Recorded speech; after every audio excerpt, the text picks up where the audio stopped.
Algumas perguntas foram deixadas por Platão para que Sofia tivesse a tarefa de respondê-las.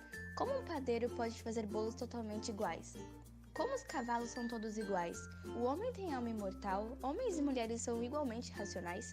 Platão fora discípulo de Sócrates por muito tempo e seguiu atentamente o processo instaurado contra ele. Pensa-se que todas as suas principais obras se conservaram graças à sua academia, que se localizava perto do bosque do lendário Academo, recebendo assim esse nome de academia.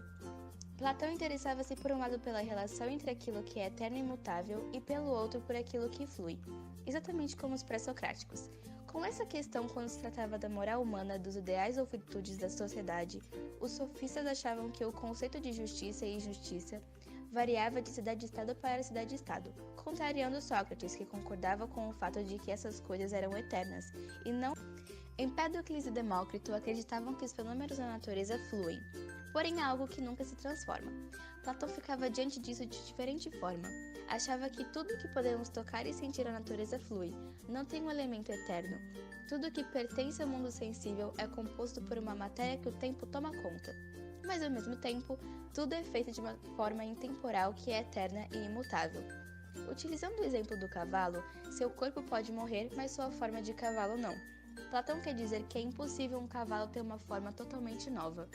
Outro exemplo encontramos nos biscoitos, que não são totalmente iguais. Uns podem não ter uma perna ou outro um pedaço, porém todos vêm de um único denominador comum, sua forma. Para compreender que daquilo que tocamos e sentimos só vêm opiniões incertas, vejamos Platão novamente com sua ideia da bola de sabão, que não dura por muito tempo, assim como o que está ao nosso redor. Tiramos a conclusão que devemos considerar que sim da razão vem o conhecimento seguro. Podemos discutir qual a cor mais bonita existente, e não que 2 mais 2 não é igual a 4. Platão achava que o homem estava dividido em duas partes, o mundo sensível e o mundo das ideias, existindo relação com a alma não material, que poderia já conhecer esse mundo. Quando a alma entra em nosso corpo, nos esquecemos do que foi visto por ela, e quando percebemos a natureza, há uma vaga recordação, como ver um cavalo imperfeito e se recordar do cavalo perfeito visto no outro mundo das ideias. Sofia descobriu um lugar na floresta chamado Cabana do Major, onde para conseguir entrar havia um grande lago e dentro dele um barco. Seria impossível chegar a outra margem senão assim. Ela então atravessou e na cabana encontrou coisas que lhe interessavam. Em cima de uma grande escrivaninha havia uma velha máquina de escrever, alguns livros, 2 esferográficas e muito papel. Numa parede estavam 2 quadros, Berkeley e Berkeley. Sophie estava totalmente convencida de que Alberto e Hermes moravam naquela cabana. Ela começou a fazer caretas para si mesma no espelho, tal como fazia de vez em quando na casa de banho. O seu reflexo imitava em tudo, mas também não se esperaria outra coisa. De repente, algo estranho aconteceu. Por um milésimo de segundo, Sofia viu muito claramente que a moça do espelho piscava ambos os olhos. Sofia recuou sobressaltada. Se ela própria tivesse piscado os 2 olhos, como é que poderia ter visto a outra piscar os olhos? E mais uma vez a moça do espelho parecia piscar os olhos para Sofia. Parecia que queria dizer, eu estou a ver-te, Sofia, eu estou aqui do outro lado. Ouviu então alguns latidos e deduziu que o estavam vindo. Ao passar pela mesa, descobriu uma carta com seu nome, pegou-a e guardou. Aristóteles foi aluno da Academia de Platão. Era natural da Macedônia e filho de um médico famoso. Seu projeto filosófico está no interesse da natureza viva.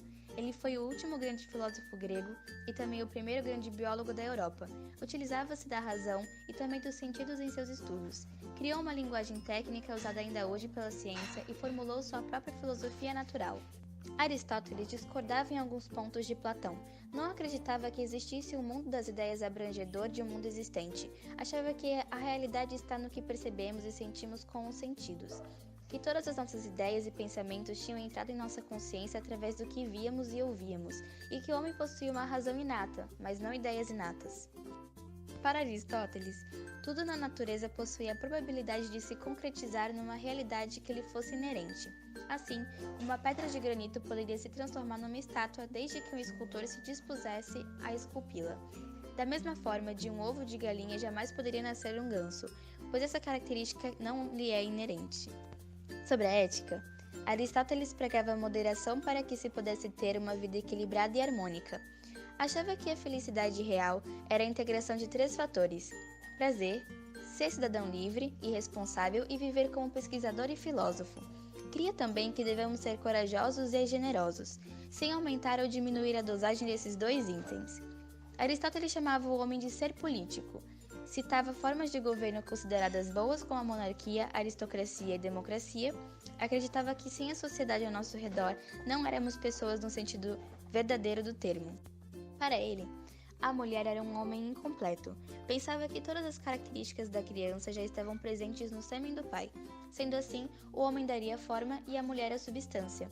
Essa visão distorcida predominou durante toda a Idade Média. O helenismo foi marcado pelo rompimento de fronteiras entre países e culturas. Nessa época, a filosofia dos pré-socráticos e de Sócrates, Platão e Aristóteles serviu como fonte de inspiração para diferentes correntes filosóficas, as quais veremos algumas agora.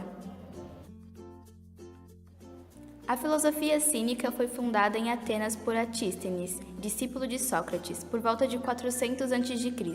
Os cínicos diziam que a felicidade podia ser alcançada por todos, pois ela não consistia em luxúria, poder político ou boa saúde, e sim em se libertar disso tudo. Achavam que as pessoas não deviam se preocupar com o sofrimento, próprio ou alheio, nem com a morte. A filosofia estoica surgiu em Atenas por volta de 300 a.C., e seu fundador foi Zenão, originário da ilha de Chipre. Os estoicos consideravam as pessoas como parte de uma mesma razão universal, e isso levou à ideia de um direito universalmente válido, inclusive para os escravos. O neoplatonismo foi a mais importante corrente filosófica da antiguidade. Ela foi inspirada em Platão.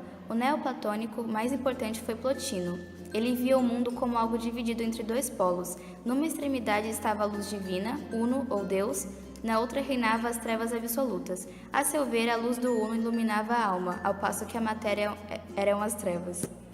Passados alguns dias sem que Sofia nada recebesse do seu professor de filosofia, e como ela estaria livre a partir da quinta-feira devido a um feriado, aceitou o convite de sua amiga Jorum para acampar e escolheu intencionalmente o lugar próximo à cabana do Major, pois ela pretendia ir lá novamente.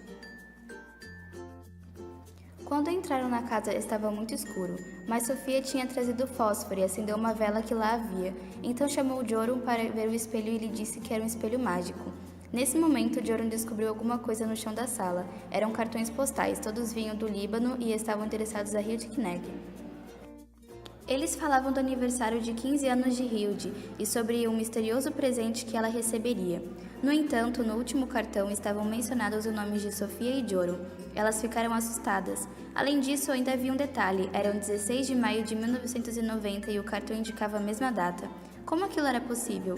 Sofia disse que tinha algo a ver com o espelho mágico e Jorum achou um absurdo, mas não havia outra explicação. Ela ainda mostrou à amiga os dois quadros na parede, Berkeley e Bjerkley. A vela já estava quase no fim. Jorum queria ir embora e Sofia seguiu, mas antes disso resolveu levar o espelho consigo. As duas voltaram para o acampamento caladas. Na manhã seguinte, após tomarem café, conversaram sobre os cartões postais e caminharam de volta para casa. No outro dia, pela manhã, Sofia foi até o seu esconderijo e encontrou outro envelope amarelo. Imediatamente começou a ler. 2 círculos culturais. A denominação indo-europeus é dada a todos os países e culturas nos quais são faladas as línguas indo-europeias. Os indo-europeus primitivos viveram há mais ou menos 4.000 anos nas proximidades dos mares Negro e Cáspio.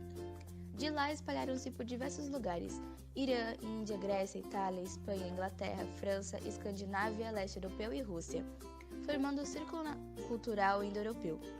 Entre outras coisas, pode-se dizer que sua cultura era marcada pelo politeísmo. A visão era o principal sentido para eles e acreditavam que a história era cíclica. As duas grandes religiões orientais, hinduísmo e budismo, são de origem indo-europeia. O mesmo vale para a filosofia grega. Nessas religiões enfatiza-se a presença de Deus em tudo. Outro ponto importante é a crença de que o homem pode chegar à humanidade com Deus por meio do conhecimento religioso.